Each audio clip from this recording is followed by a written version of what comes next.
When I got the Electrified GV70 in for review, one of my neighbours said to me, "Hey, didn't you already get this in?" I thought to myself, are you thinking of the Bentley Bentayga Hybrid, which also came in a red colour finish? And I thought, yeah, isn't it just a newer model? It's not until they came closer to the vehicle did they say, oh, it's got a Genesis badge on it. Who are Genesis and where they come from? Well, it was founded in 2015. It's the luxury vehicle division within the Hyundai Motor Group, and in the UK it is available also as a fully electric SUV, which is exactly what we have on review, thus the electrified portion of the name. Now, at the time of filming, it's available for £64,000, that is without adding extra options. So in this video, we can see if it's actually worth its price tag and to see how it compares to some of the rival all-electric SUVs. Now indeed, I've said that it starts from £64,000, but in reality that's just without options, because there's only a single model that you can select with the Electrified GV70, at least at the time of filming and in the UK. Here you've got a 77.4 kilowatt-hour battery pack, which combines with a twin electric motor to output a whopping 360 kilowatts of power. That equates to 483 horsepower and a ridiculous 700 Newton meters of torque. If you do put your foot down to the metal, you will leave any Bentley Bentayga Hybrid for dust. Now, I actually had it tested using RaceLogic's Performance Box Touch from 0 to 60 miles an hour in just 4.3 seconds, which is just a slither off the manufacturer's claim. In fact, I had it tested from 50 to 70 miles an hour at just 1.95 seconds. So indeed, you can just do an overtake maneuver on the motorway with great ease. Now, it's worth pointing out that these figures were attained while using the boost mode function. This is a button that you press at the bottom of the steering wheel, somewhat reminiscent of, let's say you're playing Need for Speed Underground or watching the Fast and Furious films and they're enabling the NO2 button. That's exactly what the boost mode function feels like. Just gives that extra amount of power and therefore means that you're going to get the unrestricted amount of power at any given point. However, it's worth considering that if you were not to enable the boost mode function, the times will reduce very small amount by 0.2 to 0.3 seconds. So really, even without the boost function, you're still getting a ridiculous amount of power. Now, as for top speed, it is capped at roughly 146 miles an hour, and therefore it should certainly suffice for those individuals going on unrestricted roads. Now, aside from driving in a straight line, the vehicle does cope well on windy country roads. And granted, it won't give you the same sort of driver's feel as the BMW iX3 or the Jaguar I-Pace, but I certainly think it will suffice. Specifically, if you're in terms of its sport mode preset, it stiffens up the suspension system and the steering wheel and also gives you a heightened throttle response, therefore leading to less body roll and therefore giving you a bit more feel of the road that's under you. If, however, you want a bit more of a comfortable drive, I would very much suggest you to try out the Eco or the Comfort mode settings. This very much softens up the suspension and makes for a bit more of a comfortable driving experience. Now, this is done via the electronically controlled suspension system, which uses the front camera to adapt the dampening force. All of which is certainly appreciated, although is no match with the adaptive air suspension systems that are fitted in the Audi or Citroën vehicles. Now, while its performance will certainly set your world alight and will leave you with a smile on your face, you will be disheartened to know about its electric range. Now here, the vehicle has got a 77.4 kilowatt-hour battery pack, as I did mention before, and has also got a heat pump that comes fitted as standard. Certainly appreciated for those colder climates. Now, the manufacturer claims that you'll get roughly 280 miles on the WLTP cycle, but from my own mixed driving test, which involves motorway, country road and inner city drives, I netted 200 to 220 miles. Now, that's not too bad in comparison to the regular Audi e-tron or the tri-motor Audi e-tron S, which netted roughly the same sort of figure. But if you look elsewhere, such as the likes of the BMW iX3, the Jaguar I-Pace, the Tesla Model Y long range or performance, the Skoda Enyaq iV, the VW ID4 and the ID5, this vehicle really doesn't stand a chance. Now granted, some of these vehicles are nowhere near as powerful nor have a dual motor configuration, but they're all worthwhile considerations, at least of course if performance is not your utmost priority. Now, if you want to squeeze out as much range as possible from its battery pack, you want to enable a degree of regenerative braking. And here, if you were to go via the auto mode preset, you can effectively select it via the infotainment system. And you've got the strong, medium and soft presets. You can also customize it on the fly while on the move via the use of the flappy paddles. Right now we're in auto mode, and if I want to completely disable it, I can go into 0 and therefore have it somewhat emulating coasting. However, I much prefer the different level modes rather than letting the vehicle determine what mode is best for me. And here I've got the different levels, which I can initiate by holding down on the right side flappy paddle. And you can see I've got level 1, level 2, level 3, and my personal favorite, iPedal mode. Now, iPedal mode effectively gives me the ability to drive with a singular pedal, and therefore if I were to set off over here, if I were to just go at, let's say, 10 miles an hour and then lift off, the vehicle will decelerate pretty harshly and come to a complete standstill. Now, I really love that, and it's certainly a feature that is missing on some of the rival alternatives. However, very much like the alternatives, there's no means of actually saving iPedal mode. So for example, I have had iPedal mode, I'm going to power it off, the vehicle powers down, and if I were to power it back on, you will notice that level 3 mode is initiated rather than iPedal mode. I'm not really sure why, because the same sort of behavior can be noted on the Hyundai Ioniq 5 and the Kia EV6, yet the older Hyundai Kona Electric and, let's say, the Kia e-Niro had said functionality. I hope the Hyundai group would listen and actually fix this feature, because I'm sure a lot of people would actually prefer to drive solely in iPedal mode rather than having to each time step inside the vehicle and initiate it. Now, should you want to reattain energy at a much more rapid rate, you can of course plug it in. And here there is a cleverly concealed CCS and Type 2 port found at the front of the vehicle. Via the former, you can take up to 240 kilowatts, which means you can go from 10 to 80% in just a mere 18 minutes. A 50 kilowatt charge point will take you 73 minutes instead. Now, the vehicle does come fitted with an 11 kilowatt onboard charger, and therefore if you do have access to a 3-phase power supply, it will go from 10 to 100% in 7 hours and 20 minutes. Unsurprisingly, it will take longer on a single-phase 7 kilowatt wall box. Now, aside from this, you do have vehicle-to-load technology, which unfortunately is not fitted as standard and will cost you an additional £880. This effectively allows you to discharge the vehicle's battery pack and power, let's say, a household appliance or even another electric vehicle. Here you will have the ability to output up to 3.7 kilowatts via the 3-pin socket that's found towards the boot, or via an adapter that can be plugged into the Type 2 port found at the front of the vehicle. Now, if you're going to be sat recharging the Electrified GV70, you'll be pleased to know that the interior of this vehicle is absolutely phenomenal. The stitching work and upholstery, the choice of materials around the dashboard, even the steering wheel and the door frames are all excellent. You've even got this mood lighting on all 4 doors, which comes fitted as standard and can be customized to your heart's content via the infotainment system. Of course, for a £120 option, you can replace this with a brushed aluminium finish instead. Frankly, over here, no complaints whatsoever when it comes to its interior. Speaking of which, I absolutely love the fact that Genesis have retained physical buttons within the cabin. Indeed, you'll find them residing towards the steering wheel, towards a center console where you've even got a stylish rotary gear selector, and we'll get onto the other one very shortly. And then you've also got some physical climate control buttons found towards the dashboard, and even certain shortcut buttons for the infotainment system. It is a shame, however, that the manufacturer has still gone a bit more of the modern route by presenting a touch-based input for example, your fan controls or the air circulation. Not really sure why, but it could be potentially because they want to make it to look a little bit modern rather than having a bit more of that retro feel. But do let me know what you make of it down in the comment section below. Now, this does actually perfectly bring me onto the use of technology. And towards the center, you'll find a 14.5-inch infotainment system that supports Android Auto and Apple CarPlay. It is a little bit hard to reach, even as someone who's got relatively long arms, but you do have that rotary selector, which is somewhat similar to what you'd find on, for example, BMW vehicles with the iDrive system.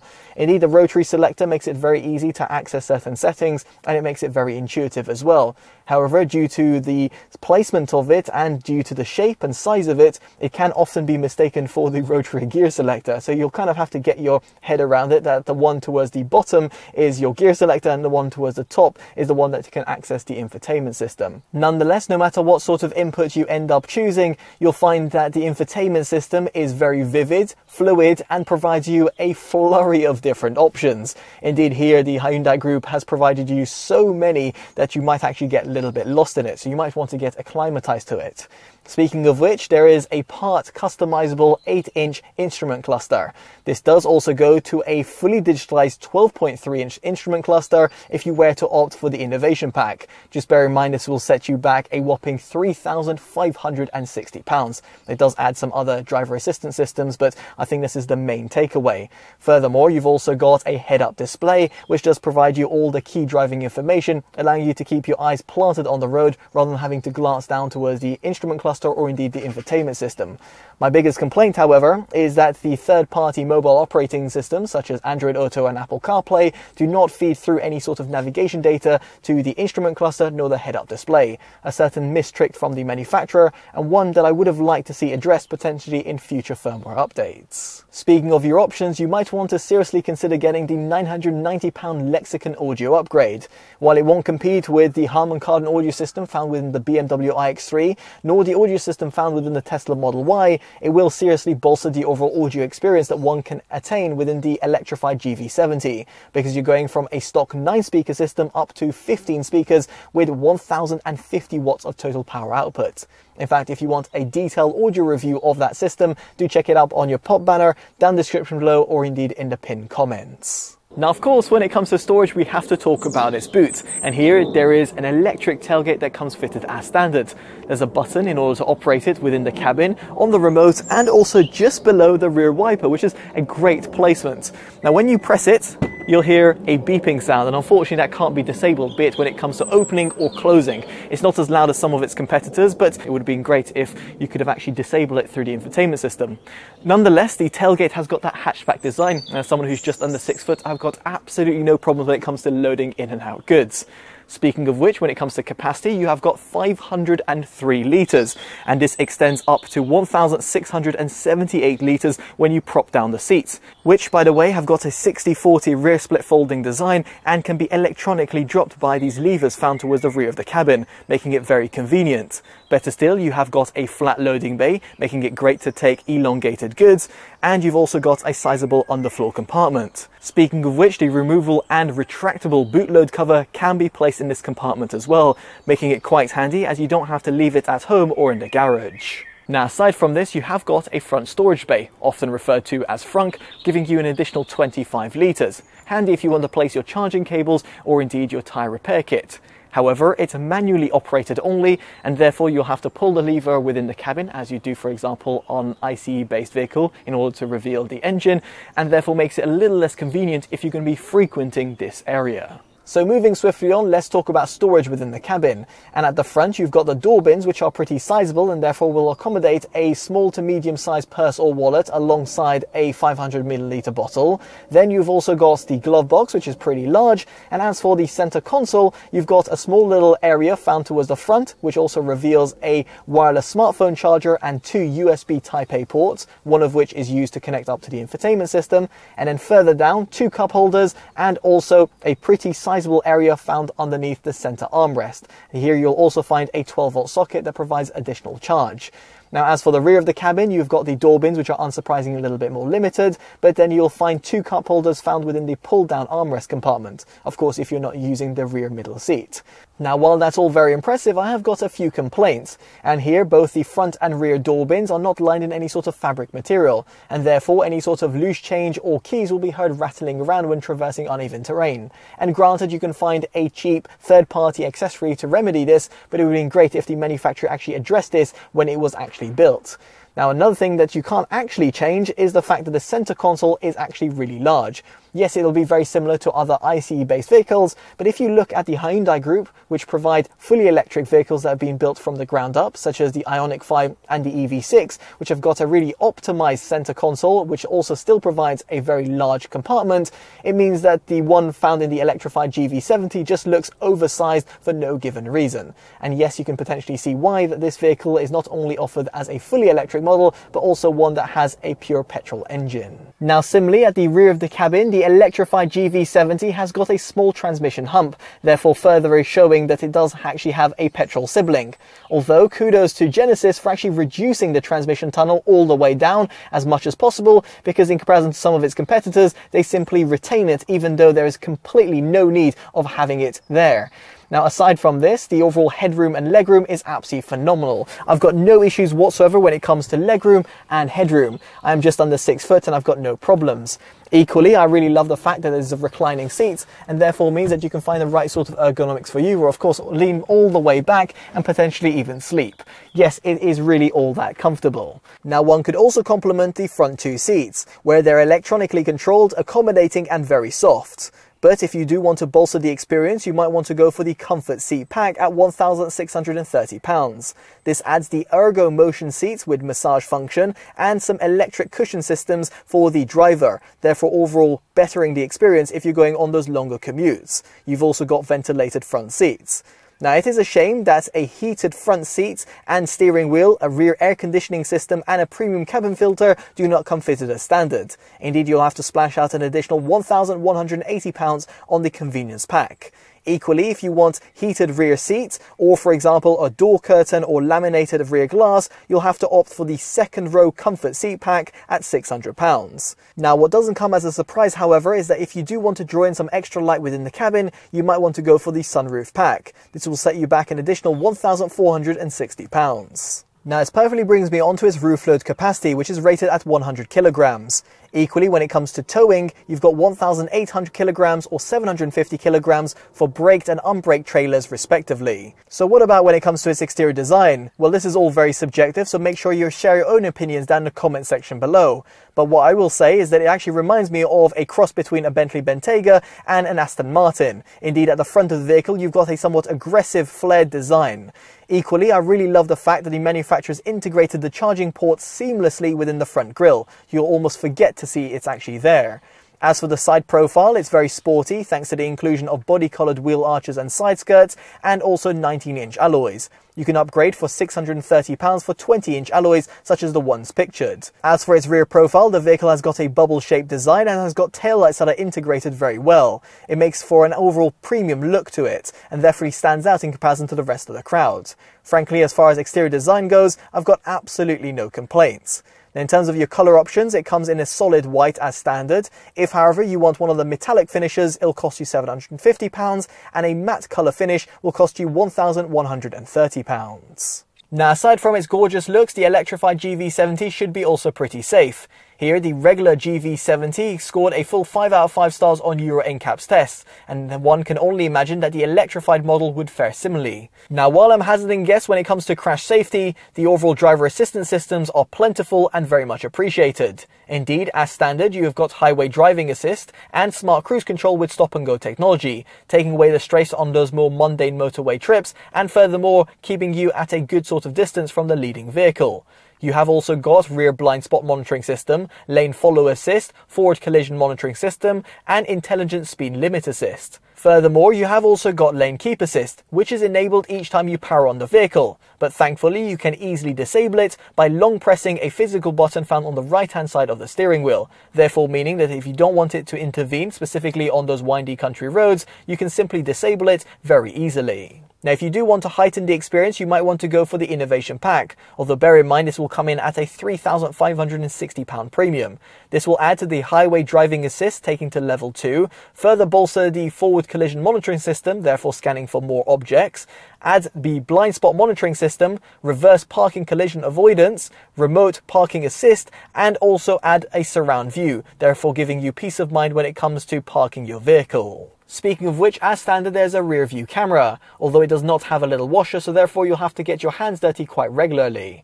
Elsewhere, you have got front and rear parking sensors, fantastic visibility at the front, side and rear, and an 11.5 meter turning circle, which means that this SUV is actually quite easy to maneuver in a tight space. So with all that in mind, it brings us on to our verdict, and quite frankly, the Electrified GV70 is an accomplished all-electric SUV. It very much is stylish both inside and out, comfortable to drive, packs a punch thanks to its dual motor configuration, and is also very practical thanks to the rear occupancy space and boot capacity. The biggest problem, however, is its overall electric range, which is a real letdown given that the Hyundai Motor Group makes some real efficient electric vehicles. Nonetheless, it's a worthwhile consideration in comparison to what else you can find out in the market, at least within this class, and as such it gets a performance award. Now we'd be curious to know what you make of the Genesis Electrified GV70 down in the comments section below. And of course, if you like this independent detailed review, definitely do consider dropping a like, subscribing and hitting that bell notification, all of which would be greatly appreciated. As such, I've been Chris from TotallyEV and I'll hopefully see you in the next one. Take care of yourselves and goodbye.